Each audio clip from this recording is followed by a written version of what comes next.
اعوذ باللہ من الشیطان الرجیم بسم اللہ الرحمن الرحیم۔ دوستو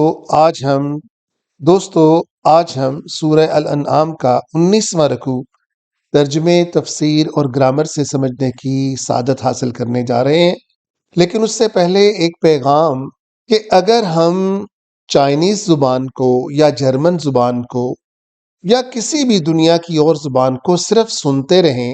اور ہمیں سمجھ نہ آئے تو کیا ہم اس سے استفادہ حاصل کر سکتے ہیں؟ بالکل اسی طرح سے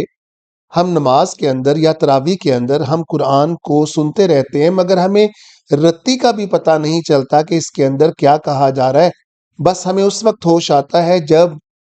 قاری صاحب اللہ اکبر کہتے ہیں تو ہم ان کے ساتھ رکوع میں چلے جاتے ہیں یا سجدے میں چلے جاتے ہیں اور پھر اٹھ کے کھڑے ہو جاتے ہیں۔ اس تلاوت کے اندر کیا کہا جا رہا ہے ہمیں اس سے کوئی بھی استفادہ حاصل نہیں ہوتا، کیونکہ ہمیں قرآن سمجھ ہی نہیں آتا اور نہ ہم اس کو سمجھنے کی کوشش کرتے ہیں۔ تو ہماری یہ کوشش ہے کہ آپ قرآن کو سمجھیں۔ تو آئیں شروع کریں 19واں رکوع۔ قل کہہ دیجئے، تعالو تم آؤ،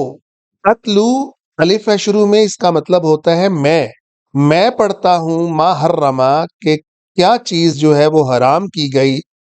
ربکم تمہارے رب کی طرف سے، کم جب بھی اینڈ کے اندر آتا ہے اس کا مطلب ہوتا ہے تمہارا، علیکم تمہارے اوپر، اللہ کا مطلب یہاں پر ناٹ، تشرکو تم شرک مت کرو، یہ تا شروع کے اندر اب دیکھیں آیا ہوا اس کا مطلب ہے تم، اور کو کا واو اور الف جو ہے یہ اینڈ میں جب آتا ہے تو یہ جمع کا صیغہ بناتا ہے، بہی یعنی ہم اللہ کے ساتھ، شیئن ذرا سا بھی، وبالوالدینی اور اپنے والدین کے ساتھ احسان کرو۔ یہ دیکھ لیں ماں باپ کے ساتھ احسان کا کتنا درجہ ہے کہ قرآن میں بیشتر مقامات کے اوپر جہاں اللہ سے شرک نہ کرنے کا کہا جاتا ہے وہاں پر والدین سے احسان کرنے کا بھی کہا جاتا ہے۔ وَلَا تَقْتُلُوا أَوْلَادَكُمْ اور نہ تم قتل کرو، اولادکم اپنی اولادوں کو، من املاق کہتے ہیں غربت کے ڈر سے، تنگ دستی کے ڈر سے، نحنو نرزقکم نحنو کا مطلب ہوتا ہے ہم، نون شروع کے اندر اب دیکھیں اس کا مطلب بھی ہم رزق دیتے ہیں، کم تمہیں، وَإِيَّاهُمْ ہم جب اینڈ کے اندر آتا ہے تو اس کا مطلب ہوتا ہے انہیں، اور ہم ہی انہیں رزق دیتے ہیں، تو پھر کیوں تم تنگ دستی کے ڈر سے انہیں قتل کرتے ہو۔ وَلَا تَقْرَبُوا اور ہرگز تم قریب مت جانا، الفواحش فحش چیزوں کے، ما ظہرا چاہے وہ نمایاں ہو، منہا وما بطن اور چاہے وہ چھپی ہوئی ہوں، بطن کا مطلب ہوتا ہے چھپی ہوئی ہونا، وَلَا تَقْتُلُوا النَّفْسَ اور تم کسی بھی نفس کو قتل مت کرو، نفس مطلب جان، کسی بھی انسان کو، التی حرم جس کو منع کیا ہے، حرم کا مطلب حرام کیا، منع کیا، حرم اللہ جس کو منع کیا اللہ نے، الا بالحق ما سوائے کے حق کے اوپر اس کی جان لینی ہو۔ مثلا اگر کوئی قاتل قتل کر دیتا ہے تو اس کی جان لینا سٹیٹ کیا جس کا بندہ قتل ہوا ہے اس کا حق ہوتا ہے۔ ذالکم وصاکم اور یہی انسٹرکشنز ہیں تمہارے لیے، بہی جن کے ذریعے، لعلکم تاکلون تاکہ تم کل حاصل کرو، تمہیں کل آئے، تم شعور والے بن جاؤ، لعلکم کا مطلب ہوتا ہے تاکہ، ولا تقربوا اور تم قریب مت جاؤ، مال الیتیمی کس کے قریب، یتیموں کے مال کے، الا باللتی ہی احسن ما سوائے، اللہ کا مطلب ہوتا ہے ما سوائے، باللتی مراد ہو اس سے ہی احسنو کہ کوئی بہتری کا سبب نکلے، یعنی ہو سکتا ہے کہ وہ یتیم ابھی بہت چھوٹے ہوں اور تم چاہتے ہو کہ اس کے مال کی حفاظت کی جائے یا ان کے مال سے کوئی کاروبار کر کے ان کو بہتری کا سامان مہیا کیا جا سکے، حتیٰ جب تک کہ یبلغا وہ اس قابل نہ ہو جائیں، یعنی بالغ نہ ہو جائیں، اشدہ اور وہ اس طاقت کے اندر نہ آ جائیں، ان کا جسمانی اعتبار اور ذہنی اعتبار سے اس قابل نہ ہو جائیں کہ وہ اسے خود سنبھال سکیں۔ وَأَوْفُوا اور پوری کرو، کس کو، الکیلا پیمائش کو، والمیزان اور وزن کو، بالقسط پورے انصاف کے ساتھ، یعنی پیمائش کو پورا رکھو۔ اللہ تعالیٰ کی طرف سے انسٹرکشنز ہیں، دیکھیں کتنا امپورٹنٹ ہے، جس کو ہمارے معاشرے میں ذرا سا بھی دھیان نہیں دیا جاتا۔ پیٹرول پمپ سے لے کر چھوٹی چھوٹی چیز کی پیمائش کے اندر بھی گڑبڑ کی جاتی۔ لا نکلف نفسا، اور اللہ کبھی بھی برڈن نہیں دیتے، کبھی بھی بوجھ نہیں ڈالتے۔ اللہ فرما رہے ہیں، نون شاہ سے مراد ہے ہم،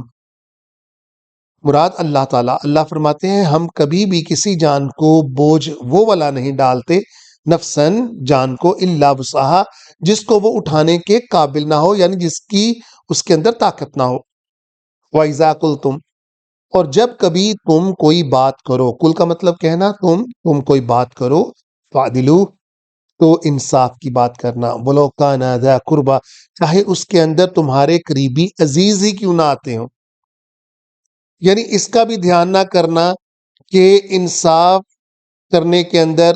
قرابت داری یا قریبی رشتہ داری رکاوٹ بنے۔ وَبِعَهْدِ اللَّهِ أَوْفُوا اور اللہ کے عہدوں کو بھی پورا کرو، جو بھی اللہ تعالیٰ سے تم یعنی روح کی صورت کے اندر تم اللہ سے وعدے کر کے آئے ہو، یا شریعت کی صورت میں تم نے جو وعدے کیے ہیں وہ پورے کرنے ہوں گے اللہ کے ساتھ۔ ذَلِكُمْ وَصَّاكُمْ اور یہی انسٹرکشنز ہیں بھی جو دی جاتی ہیں اس کتاب کے اندر، اس شریعت کے اندر، لعلکم تذکرون تاکہ تم نصیحت حاصل کرو۔ وَأَنَّ بے شک ھذا صراطی یہ رستہ میرا ہے، مستقیماً کون سا رستہ ہے؟ یہ سیدھا رستہ ہے، فاتبعوہ اور اس کے اوپر پیروی کرو، اسی ہی کی پیروی کرو۔ وَلَا تَتَّبِعُوا السُّبُلَ اور ہرگز تم پیروی مت کرنا ان رستوں کی، فَتَفَرَّقَ جو کہ سیپریٹ کر رہے ہوں، بکم تمہیں، عن سبیلہ اس کے راستے سے، ہی یہاں پر مراد ہے وہ یعنی اللہ کے راستے سے جو رستے علیحدہ کر رہے ہیں ان کی کبھی پیروی مت کرنا۔ ذالکم وصاکم دیکھیں اللہ تعالیٰ کتنی دفعہ آپ کو اور ہمیں کہہ رہے ہیں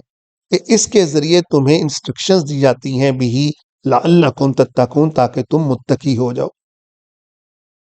ثم کا مطلب تب، آتینا ہم نے دیا موسیٰ الکتابہ موسیٰ کو کتاب، تماماً کمپلیٹ، علی الذی جس کے ذریعے،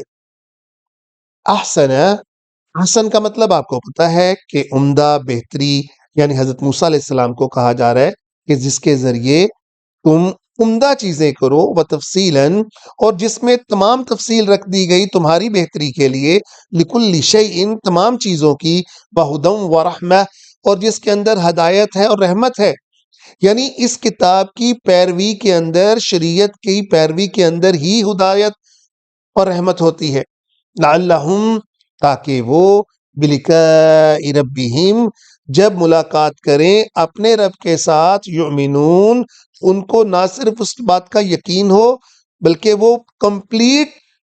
ایمان رکھتے ہوں اس کے اندر کہ ہمیں اللہ سے ملاقات کرنی ہے اور اس ایمان کی حالت میں ہی کرنی ہے۔ اللہ تعالیٰ ہمیں بھی اللہ تعالیٰ سے ملاقات جب ہماری ہو رہی ہو تو پورے ایمان کی اور ہدایت کی روشنی کے اندر ہی ہو رہی ہو۔ اللہ تعالیٰ اس کو قبول فرمائے۔ وآخر الدعوانا ان الحمدللہ رب العالمین۔ يا نفس إن لم تظفري لا تجزعي